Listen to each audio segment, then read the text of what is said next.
ભાવનગરની હોસ્પિટલમાં ડોક્ટરની બેદરકારીથી દર્દીનું મોત થયાનો દાવો છે।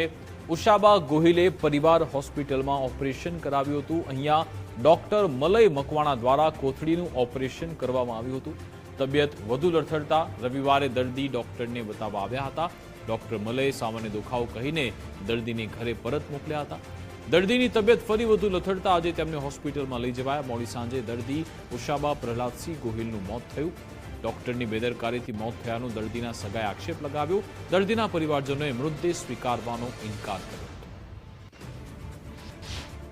મરી જનાર મારા ભત્રીજા વહુ થાય ઉષાબા પ્રહલાદસિંહ ગોહિલ। શું બન્યો છે અત્યારે?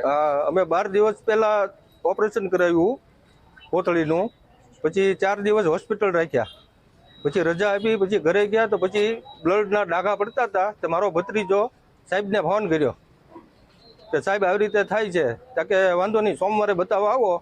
તો સોમવારની બદલે રવિવારે આવી ગયા, 1 દિવસ વહેલા બતાવ્યું। ત્યારે કે આવું તો હાલાત કરી કે કાંઈ તકલીફ નથી કે તમ તારે એમ કરીને તપાસીને ઘરે મોકલી દીધા। અને આજે બપોરે 2 વાગે એકદમ બ્લડિંગ જ થઈ ગયું। અમારે ફરિયાદ કરવાની છે, એની બેદરકારી જ છે, આમાં ચોખ્ખું જ છે।